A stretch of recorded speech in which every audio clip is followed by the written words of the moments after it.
Hey guys, I'm Patrick. And I'm Patrici. We're from dreamtodesignjob.com, and we have a new course for product designers about how to ace your next portfolio presentation interview.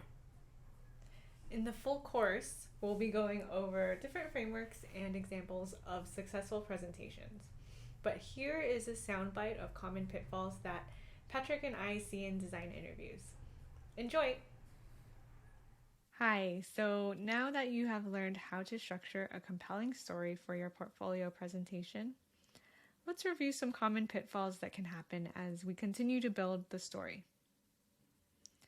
A common saying in screenwriting is to cut anything that does not serve the story. So, design presentations are the same. We want to ensure that each slide we show in our presentations are intentional, purposeful, and drive the central narrative of the case studies. So, what is the central narrative of the case study anyway? This should be easy for most of you to figure out. However, there is a chance that you are a designer who does end-to-end work. Maybe you are still working on a project or just completed a project that you're suddenly tasked with showcasing at an interview. And if this is the case, sometimes we can get lost in the details of the day-to-day because we're living in the sequence of events that are currently happening to us, rather than looking back and narrating something that has been full circle. And so when this is the case, sometimes our brains are caught up in the weeds, as we say, and we just focus on talking about all of the things that happen in the design rather than extracting a central narrative of the project. And this is very common for end-to-end designers. However, we do have some suggestions here on how to tell one story at a time if this is the case for you. And the main hint is to know the experience that you want to showcase. If you are trying to showcase a stronger visual design aesthetic, then zoom in on how you chose the visual design decisions rather than anything relating to research, for instance. The 45 minutes of a portfolio review presentation goes really fast, so it's important to make these decisions ahead of time on choosing what story you want to tell. Another thing that often comes up in design interviews is having a slide on your presentation that's related to the design process. However, what we think nowadays is that it's really unnecessary to have this slide on your presentation because process is a given. You would not have gotten an on-site interview if you had an obscure design process. So go ahead and scrap this one.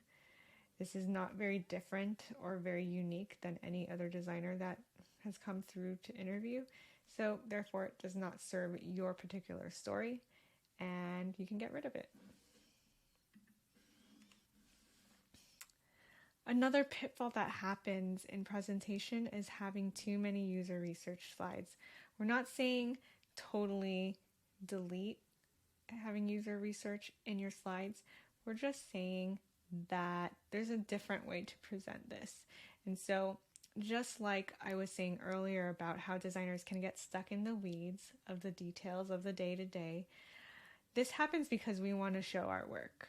And for example, this slide, we want to show that we can do amazing tables, we can extract insights. However, having so much information is an overload to the interview panel. They often don't have time, or if they do, they get lost in the information, which doesn't serve your story. So maintain control of your story by instead summarizing your insights, because summarizing your key insights brings the interview panel from A to B on your terms. The insights tell them how you made your next design decisions, and that's all they want to know. So don't spend time showing 10 slides of questions, interview questions that you asked, quotes from people, unless it serves your story. What you should really be showing is the outcome of the research. It's very similar for user flows. So to stay engaged with your presentation, your audience must be able to follow along. So again, same issue as with the research. You don't want your audience scanning the slide or going too deep into a slide while you're telling a story. It's one surefire way to lose them, and it might be interesting to them in another context for sure, because user flows and research are very interesting. However, again, think of how you're serving your story. Stick with really short, insightful flows to communicate your design solutions rather than throwing very complex flows on the page.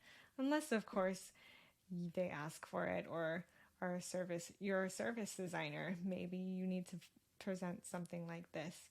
Know your craft, know who you're talking to. That's all we can say. However, most cases, you don't need to showcase something so complex.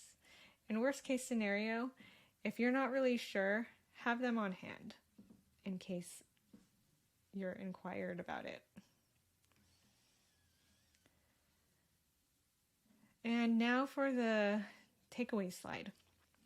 So the takeaway slide is very common as well. Designers often close their presentations with this.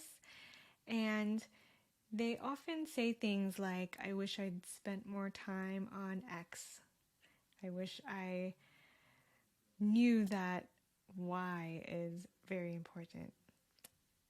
Insert realization here, right? So these takeaways are actually a little too surface level and a bit cliche.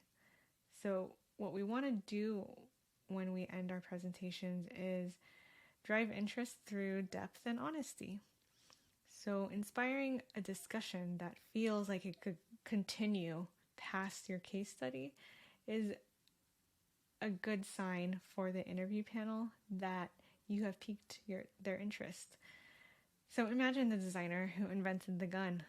This is definitely someone who's very interesting, right? If they were to do a case study, one of their reflections might be that a designer should value impact. Considering the consequences of the gun, you might assume that this designer has certain feelings or certain realizations about the impact that their invention had on society and culture. And you'll hear similar things from designers who build dark interfaces and, patterns that aren't super beneficial to the users. And this is one way to drive discussions is a designer, because we all build things that we often question, or we don't think about the impact or see the impact until later. And so creating a conversation starter with a slide that inspires discussion is actually a great way to show that you're a very thoughtful and very engaged design candidate. And similarly here, this is not referencing a slide in particular, but demonstrating empowered ownership is more of a tone that you take throughout your design presentation. And so going back to the first slide in this session, we want you to know the story that you're telling and have a point of view. Are you very clear about the design direction and the context in which you created your design solutions? And again, are you proud of what you've designed? So this is very important because we also emphasize throughout this course how you need to showcase trade-offs, tough design decisions, and honing in on what you are proud of in making these design decisions versus what went wrong is very important, because it's easy to blame context or circumstances that occurred for you as a designer in trying to make a design happen. However, it is a bit harder to take a different perspective and hone in on how you creatively dealt with the situation. In another way that you can demonstrate empowered ownership in your projects is just showing humility overall. Frame the trade-offs you made as a designer with a lens of curiosity and understanding. So again, no blaming circumstances or blaming other teams. That is just demonstrating not that you're an empowered owner of your design decisions, but more like someone who may not know how to creatively get around challenges. So that is it for our list of common pitfalls that often occur in design presentations. We hope that was helpful for you, and always feel free to reach out if you have any questions. We'll see you in the next video.